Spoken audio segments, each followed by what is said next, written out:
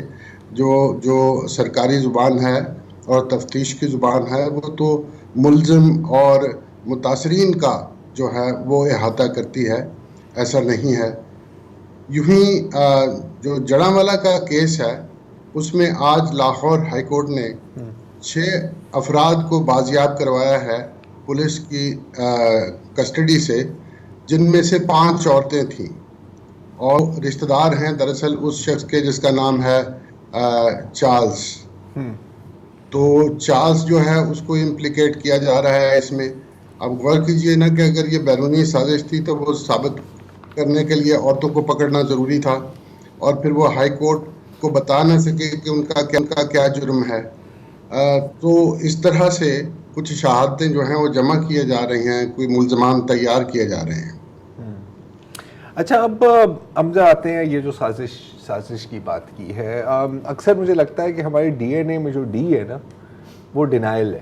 اچھا، یہ سازش ایک بڑی خوبصورت چیز ہے، یہ ہمیشہ واردات کے بعد پتہ چلتی ہے، اس سے پہلے نہیں پکڑی جاتی. اچھا، اور اب یہ دیکھیں کہ اب بالکل دیکھیں جو آئی جی پنجاب کہہ رہے ہیں اس کو ہم سچ مان کے آگے چلتے ہیں.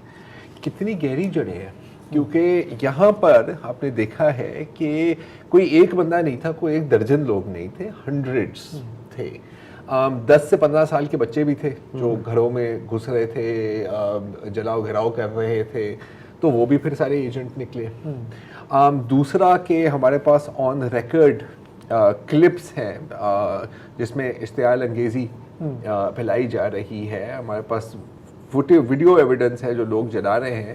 تو ان میں سے کون سے اس بیرونی سازش کا اور حصہ تھے؟ اگر جڑاوالا فٹ ان نہیں ہے کسی غیر جانبدار عدالتی ٹریبونل کے لیے، اور اگر بقول آئی جی کے غیر ملکی سازش فٹ ان نہیں ہے ایک بڑے پیمانے پہ اس کے لیے تحقیقات کے لیے، تو پھر کون سا واقعہ ہو کہ جب یہ چیزیں بھی ہوں؟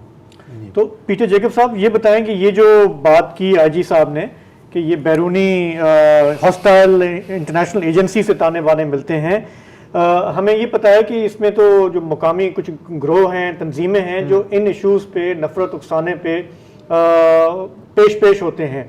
تو آپ کیسے دیکھتے ہیں آئی جی صاحب کے اس بیان کو؟ بالکل ایسا لگتا ہے کہ وہ جن پارٹیوں کا ایف آئی آر میں نام آیا ہے وہ نام بھی نہیں لینا چاہ رہے، اور انہوں نے ایک کاغذ لہرایا ہے جس پہ یورپین یونین کا جھنڈا بنا ہوا ہے. جی، اگر یورپین یونین کو یہ اعتراض ہوا کہ آپ نے سازش کا ذکر کرتے ہوئے وہ ہمارا جھنڈا جو ہے وہ لہرا دیا ہے، تو وہ کس کو جواب دیں گے؟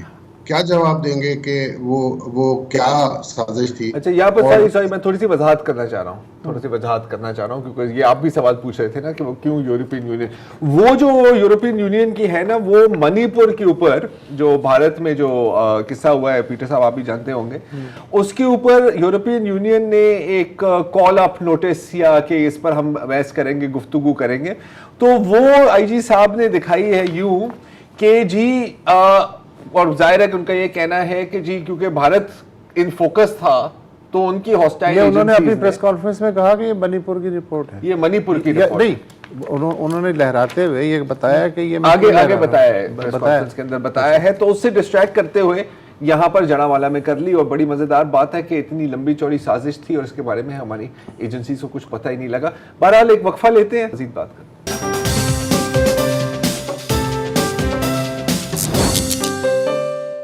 ویلکم بیک جی. ہم بات کر رہے ہیں پیٹر جیکب صاحب سے جڑاوالا کے جو ابھی موجودہ حالات ہیں ان پر.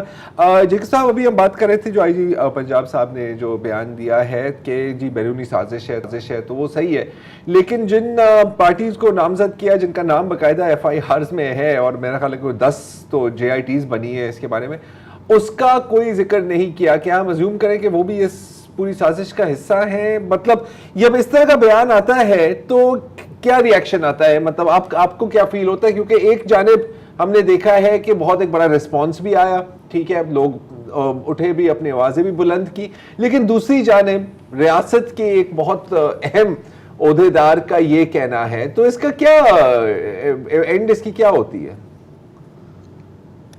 یہ لگتا ہے کہ جب پولیس کے پاس اپنی غفلت کو چھپانے کا کوئی اور ذریعہ نہیں ہوتا اور کوئی ہیلا بہانہ نظر نہیں آتا تو وہ ایسی باتیں کرنا شروع ہو جاتی ہے جس کو کہ روایتی طور پہ عام طور پہ تسلیم کر لیا جائے، اور وہ کچھ لوگ کم از کم اس کو ماننا شروع ہو جاتے ہیں۔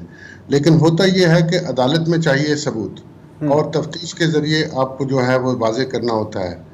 یہاں لگتا ہے کہ بلا وجہ گرفتاریاں، غیر قانونی گرفتاریاں وہ اس لیے کی گئی ہیں، سرگودا میں بھی کی گئی ہیں، جڑاوالا میں بھی کی گئی ہیں۔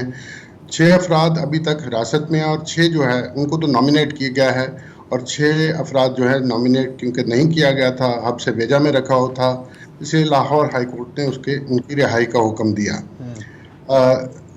سرگودا میں بھی صورتحال جو ہے وہ یہ ہے کہ کچھ غیر قانونی گرفتاریاں کی گئیں، اور وہ پہلے کی گئی تھیں، اب وہ کم ہیں اس وقت، پہلے زیادہ تھیں۔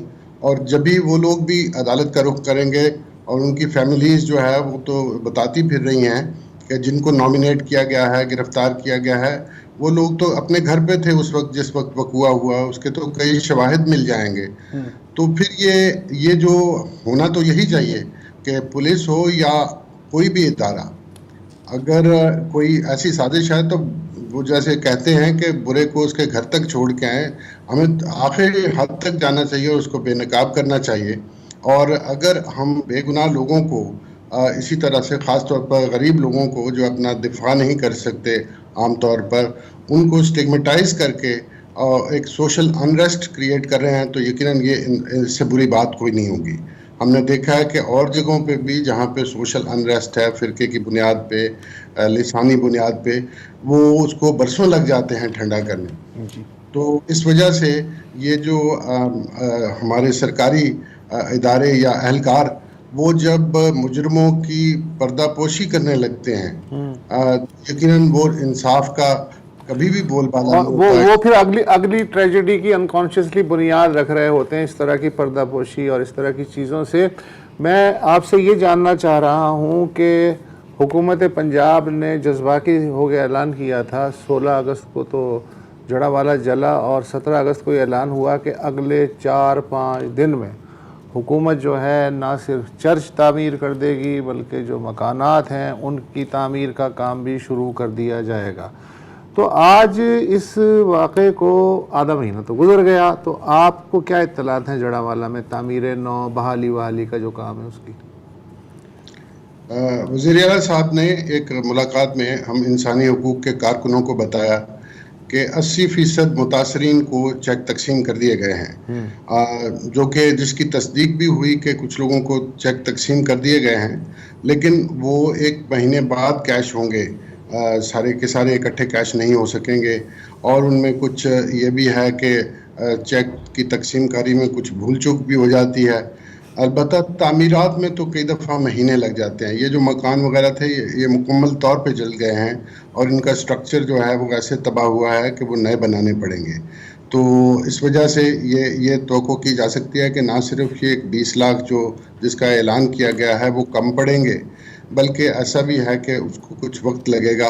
اور اس سے بھی زیادہ سب سے بڑی بات یہ ہے کہ وہ جو رشتے ٹوٹ گئے ہیں، جو لوگوں میں دوریاں آ گئی ہیں، جو شکوک اور وسوسے ڈال دیے گئے ہیں کہ شاید ہم دشمنوں کے درمیان میں رہ رہے ہیں، وہ اس رشتے کی تعمیر باقی ہے۔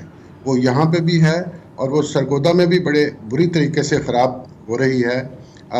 لوگ ایک دوسرے سے شک کرنے لگے ہوئے ہیں۔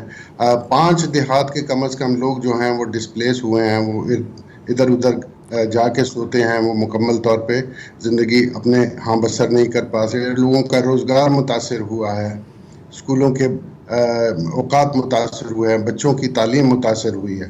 تو یہ چیزیں بھی ہیں ساتھ میں۔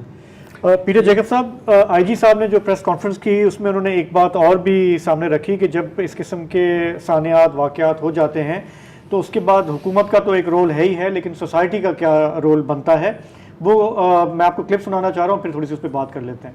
ہمارے علماء کا کردار پازیٹیو ہے۔ میں یہ بار بار کہتا ہوں کہ اس میں مسیحی پاسٹرز نے بھی بہت اہم کردار ادا کیا، اور ہیومن رائٹس آرگنائزیشن جو کہ سچ کے ساتھ چلنے کی بات کر رہی ہیں اور ہمیشہ کرتی ہیں، ان سے بھی ہماری درخواست ہے کہ اس تمام چیز کو علیحدہ رکھیں۔ مسلمانوں کے جذبات مجروح ہوئے ہیں، لیکن ان کو قطعاً یہ حق نہیں تھا کہ وہ جا کے کسی گھر کو نقصان پہنچاتے۔ تو یہ بتائیں کہ خدا نخواستہ اس قسم کے ثانیات دوبارہ ہوتے ہیں تو کیا رول بنتا ہے سوسائٹی میں، خاص کر کے ہمارے علماء کا اور جن لوگوں کا زیادہ اثر ہے سوسائٹی پہ؟ ہاں بالکل، ایک غلطی جو آئی جی صاحب نے کیا، میں تو کہوں گا کہ کسی کو بھی نہیں کرنی چاہیے، علماء کو اور دوسروں کی، کہ وہ مذہب کی بنیاد پر لوگوں کی تقسیم کریں اور ان کی نشاندہی شناخت کریں کہ ان کے جذبات کی ہوئی ہے توہین اور دوسروں کی نہیں ہوئی۔ اگر کوئی بات غلط ہے تو یقیناً وہ سب کے لیے افسوس کا باعث ہے، اور جو مجرم اور ملزم ہیں، ہم کہتے رہے ہیں کہ دہشت گردی کا کوئی مذہب نہیں ہوتا، اب بھی نہیں ہوتا، شر اور جرم کا کوئی مذہب نہیں ہوتا، اس کو مجرم ہی کہا جائے، اور ضروری نہیں ہے کہ جن لوگوں کو جو آپ کہہ رہے ہیں مجرم وہی نکلے، مجرم تو طے کرے گی عدالت، آپ ان کی تفتیش ٹھیک کریں، اور اگر تفتیش درست ہوگی تو یقیناً یہ قوم بھی انصاف کو ہوتے ہوئے دیکھے گی اور پھر اس سے خوش ہوگی۔ اور اس طرح سے میں یہ کہوں گا کہ یہ بات جو ہے، جو علامتی کارروائی ہے جسے کہتے ہیں کہ نارملائزیشن، وہ نہیں ہونی چاہیے، وہ بار بار ہو جاتی ہے، یہ سوسائٹی صدمات بھول بھی جاتی ہے، اس کو جو ہے مندمل بھی کر لیتی ہے زخموں کو، لیکن حقیقت یہ ہے کہ ہمیں ان محرکات پہ جانا چاہیے، اور وہ ہماری عدالتی نظائر بتاتے ہیں۔ ہماری عدالتوں نے بار بار کہا ہے کہ ہماری انتظامی مشینری میں خرابی ہے، ہمارے جو قانون کے اندر خرابی ہے جس کو دور کرنے کی ضرورت ہے، اور کچھ کام اس پہ ہوا بھی ہے لیکن وہ مؤثر نہیں ہوا، کیونکہ یہاں پر ایک نیریٹو ہے، ایک بالادست طبقہ ہے جو مذہب یہ جب بھی اس طرح کے واقعات ہوتے ہیں، ظاہر ہے پیچز میں سب کام ہوتا ہے، ایک کمپریہنسو جو پالیسی ہے، جیسے کہ ان کا نیریٹو ہے جو جلانے والے ہیں، کمپریہنسو نیریٹو ہے، اس کے مقابلے میں ریئیکشن جو ہے وہ ٹکڑوں میں پیچز میں ہوتا ہے، برداشت نہیں کیا جائے گا، اجازت نہیں دی جائے گی وغیرہ وغیرہ۔ صاحب آپ کا بہت بہت شکریہ۔ اس کو اگر میں یوں سمجھ ایک جملے میں کہ علاج آپ اس وقت کر سکتے ہیں سر جب آپ ڈائگنوسس تو صحیح کریں، ہاں، اور اس سے بھی پہلے یہ ایڈمٹ کریں کہ آپ کو کوئی مسئلہ ہے، یہ پھر اس کے بعد ڈائگنوسس ہوگا۔ یہ بات انہوں نے صحیح پوائنٹ آؤٹ کی، آئی جی صاحب اس طرح سے مسئلے کو بیان کر رہے تھے کمیونٹیز میں ڈیوائیڈ کر کے، نہ کہ آپ اس کو ایک، اسے پنجابی میں کہتے ہیں آئی جی صاحب مکھو ٹھپ رہے تھے، مکھو۔ بہرحال آج کے پروگرام میں اتنا ہی، ہمیں فی الحال اجازت دیجیے، کل آپ سے پھر ملاقات ہوگی، خدا حافظ، شب بخیر۔